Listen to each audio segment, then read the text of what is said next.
Hey, hello everyone, guys. Good evening. How are you all? Good evening, everyone. My name is Afreen and I welcome you all in today's session. How are you all? Okay, is audio and video both are fine? Both are working good? Okay. Hello. So I welcome you all to today's session. So today is lecture 8, PPB module A. Okay, we will be talking about the foreign exchange remittance facilities for individual. We are discussing, or I will be giving you the overview of this chapter, the most important thing that is related to this chapter. Okay, so let's start the session. Let's start with the first act, that is FEMA, Foreign Exchange Management Act. So, for a long time after independence, foreign exchange in India was treated as a controlled commodity because of its limited availability. See, before the introduction of this FEMA, there was an act which was known as Foreign Exchange Regulation Act. That Foreign Exchange Regulation Act was at that time in uh, for which the necessity of that time of the economy was to control or to preserve the foreign exchange, because we have a very low foreign exchange reserves at that time. So when the FERA, Foreign Exchange Regulation Act, were introduced, that act was more of a restrictive type of act. Why? Because the time period was that demanding in that time period, or the demand for that time period was that to ensure that there should be a less flow of foreign exchange outside India, because we have already very low foreign exchange. Conserve that, there was that act. But with the changing time, after 1991, there was LPG policy that introduced liberalization, privatization and globalization.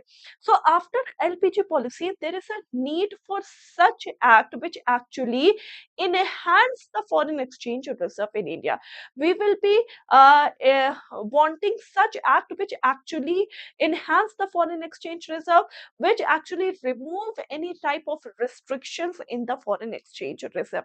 And that's why FEMA has been introduced. So FEMA, Foreign Exchange Management Act, actually take place of the FERA. So FERA has been replaced by FEMA. So now which act is active? FEMA is active right now. FERA is not active right now. So what is the difference between FERA and FEMA? We will be discussing is in the later slides. Okay, next.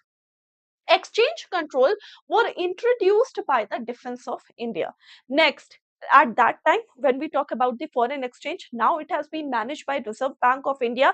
But early in that time period, the defense sector, the Defense of India, actually took the control of the exchange. Okay, significant developments in the external sector resulted in the change environment, and for that, FEMA was enacted to replace FERA. Okay, next, now Foreign Exchange Management Act. If we talk about the Foreign Exchange Management Act, under FEMA, all the transactions has been divided into two categories. The whatever the transaction is there under FEMA, all the transactions are divided into two categories. The first is the current account transaction, and another is the capital account transaction.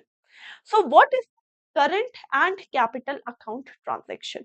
So current account transaction means any transaction in which neither there is change in any financial liabilities, or nor there is change in any assets, then these type of transaction has been listed in the current account transaction. So current account transaction means there is no changes in the financial liabilities or the assets of the anyone. Okay, so all the transaction which are taken by any resident that do not alter his or her assets or financial liabilities, then these are listed in the current account. For example, if they are paying in connection of any foreign trade, if they are expending in any foreign travel, if they are this is related to any education, then these are all the transactions which actually do not alter any type of financial liabilities, neither it alter any type of asset, and that's why they are listed in the capital current account transaction. Now, what is the capital account transaction, capital account transaction यानी any transaction which actually alter the financial liabilities or alter the assets of the resident. So if there is any changes in the financial liabilities or asset, then it is a capital account transaction. If there is no changes in the financial liabilities or asset of the resident, then it is listed in the current account transaction. Example of capital account transaction, like there is an investment in the foreign securities, acquisition of immovable properties, etc. These are all listed in the capital account transaction. Okay, next. Next, we talk about the resident India. So, who are considered as the resident of India according to the Foreign Exchange Management Act? So, there is a FEMA. So, who is considered as the resident of India under Foreign Exchange Management Act? First of all, bearing few exception, if a person residing in India for a period of more than 182 days, then they are considered as the resident Indian. Now, first, the very first condition is any people who are residing in India, bearing or exceptions are applied. But if the person is residing in India for a continuous time period of more than 182 days, then they can be considered as the resident of India. Next, any person or body that are incorporated in India, any offices or branch of agencies that are controlled by the person resident outside India, means if they have any branches inside India but they are operating from outside India, because for example there is any subsidiary of MNC that is operating in India, that is considered as the resident Indian. Lastly, if there is any office or branch outside India but they are controlled by India, these all are under the resident Indian. Normally, a person is residing for a period of more than 182 days. Next, if any Indian company has the branch outside India, this is the resident Indian. If any MNCs have their subsidiary inside India, again this is a resident. Any company or any financial institution or anything that is incorporated in India, then it is considered as the resident Indian. So this is the definition of the resident Indian according to the Foreign Exchange Management Act. Now, according to the Foreign Exchange Management Act, what is the person of Indian origin?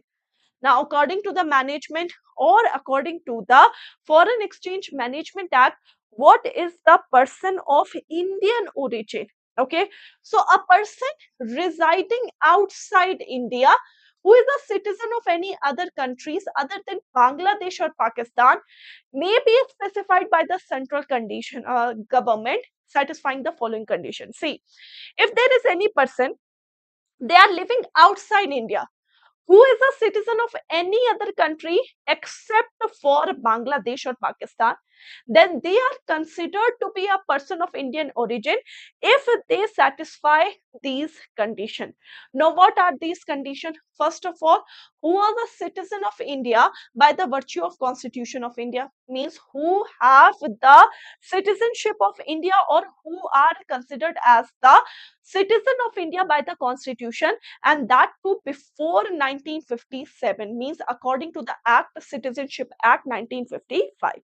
Next, who belong to the territory that becomes a part of India after 15th August 1947, means if any person was residing in the Indian territory after 15 August 1947 and now that person is living outside India, that is considered as people of Indian origin. Who is a child, grandchild of a citizen of India, who is a spouse of foreign origin or a citizen of India. So these are all included in the person of Indian origin. So very simple, person of Indian origin, any person living outside India who is a citizenship of who has the citizenship of any other country except Bangladesh or Pakistan. If they follow these conditions, they are considered to be as the person of Indian origin. First of all, they should be the citizen of India by the virtue of the the constitution. Second, who belong to the territory that becomes the part of India after 15th August, who is a child, a grandchild or great grandchild of citizen of India. Last, who is a spouse of the foreign origin of a citizen of India or a spouse of the foreign origin, refer to the clause A or B or C. So these are all considered under the scope of the person of Indian origin. Okay, yes or no? Everything is clear till now? Yes or no, everyone? Done. Now let's talk about the difference between FERA and FEMA. So this is the important thing.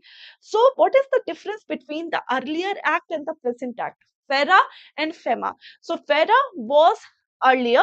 Now FEMA has been enacted to exchange FERA with FEMA. Now what is the difference between those two? First of all, year of enactment. If we talk about the FERA, the earlier act, it was passed in year 1973 and it came into force in 1974.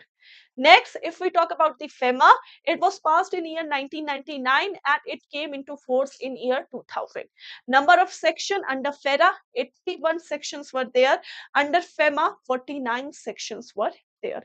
Objective, FERA actually to regulate foreign payments and conserve foreign exchange reserve. As I've already told you, this is more of a restrictive kind of act. So FERA was there to actually conserve the foreign exchange transaction. Whereas FEMA actually focus on enhancing India's foreign exchange reserve. So if there is FEMA, this is more of a liberal kind of act which actually focus to enhance the foreign exchange reserve in India. Okay, next, if we talk about the FERA, it was actually conservative, but FEMA was more of flexible. Residential status was also different. If we talk about the FERA, under FERA, the resident was declared as a person who is residing in India for a time span of 6 months. But this is changed to 182 days under FEMA. So if you are violating any rules and regulations regarding FERA, it was considered as a criminal offense and you can even end into jail, or the last punishment was the jail for this violation of this act. It may result in the imprisonment. But lastly, if we talk about the FEMA, it was considered as a civil offense, not criminal offense, and therefore a monetary penalty can be imposed if you are violating any rules and regulation regarding the FERA. Okay, so this is the overview of the complete chapter. Now I have only one question from you all. If you are listening this lecture, just please tell me the answer of this question. As per FEMA, the basic criteria for a person to be considered as a resident of India for the preceding financial year must be dash.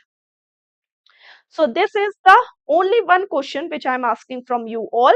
Just please answer this question.